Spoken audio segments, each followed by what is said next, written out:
اور اس میں اگر کسی کو پھر بھی یقین نہ ہے تو اس کے لیے پھکی ہے، ان سے پوچھیں جو آپ رمل کرتے ہیں، جو بخاری اور مسلم میں آتا ہے کہ طواف کے جو عمرے والا طواف ہے جس میں آپ نے احرام پہنا ہو، اس کے پہلے 3 چکروں میں اکڑ کے چلنا ہے، وہ کس لیے چلا جاتا تھا؟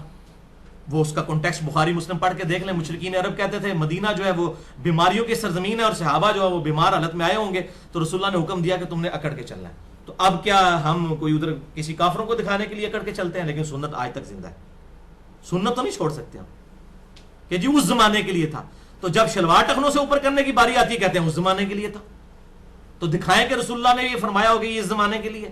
اور ہر حدیث کو توڑ موڑ کے تو مفتی اکمل صاحب پیش کر رہے ہوتے ہیں صرف اپنے فرقے کی حفاظت کے لیے.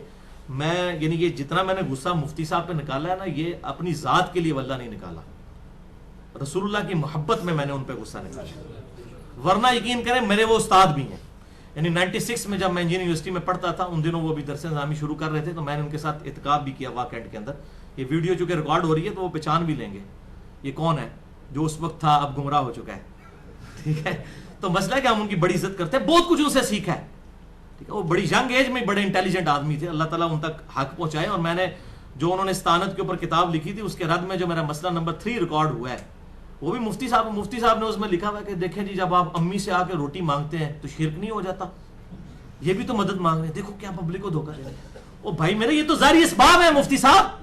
وَتَعَاوَنُوا عَلَى الْبِرِّ وَالتَّقْوَىٰ وَلَا تَعَاوَنُوا عَلَى الْإِثْمِ وَالْعُدْوَانِ. نیکی اور پرہیزگاری کے کاموں میں ایک دوسرے کی مدد کرو اور برائی کے کاموں میں مت کرو. میں نے پورا جواب دیا پھر اس لیکچر کے اندر احادیث اور قرآن کی آیات کے ساتھ کہ آپ اس طریقے سے کھلواڑ کرتے ہیں، لوگوں کو یہ مثالیں دیتے ہیں.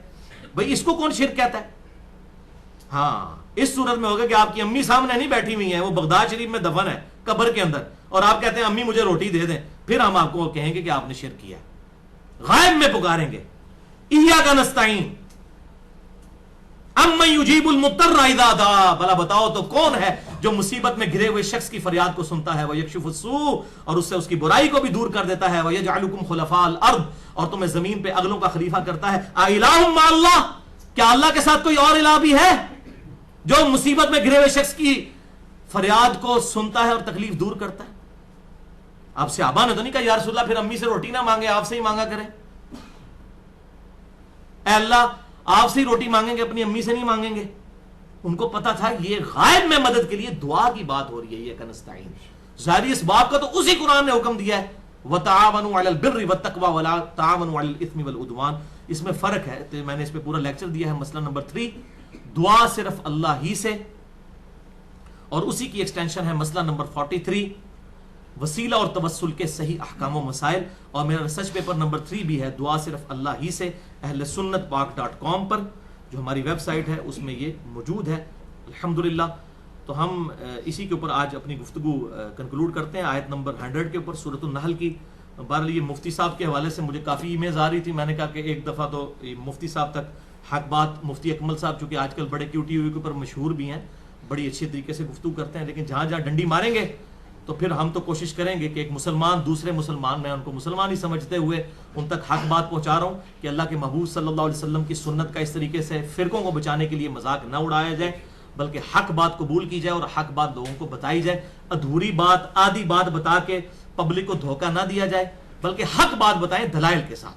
اب یہ ہمارا انشاءاللہ ویڈیو کلپ ہزاروں لوگوں تک پہنچے گا تو پھر یہ ان کے اوپر ادھار ہوگا کہ وہ ان باتوں کا جواب دیں. جو یہ 3-4 میں نے باتیں ان کی پوائنٹ آؤٹ کی ہیں، کرنے کو تو سینکڑوں کی جا سکتی ہیں، لیکن یہ 2-3 موٹی موٹی باتیں تھیں جو بڑے عرصے سے ادھار تھیں.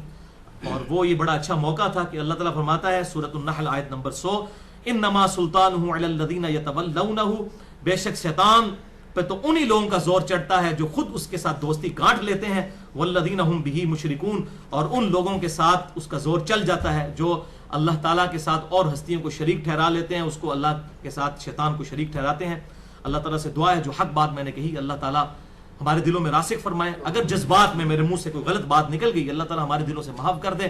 ہمیں کتاب و سنت کی تعلیمات پر عمل کر کے دوسرے بھائیوں تک پہنچانے کی توفیق عطا فرمائے. سبحانک اللہم و بحمدک اشہد ان لا الہ الا انت استغفرک و اتوب الیک وما علینا الا البلاغ المبین.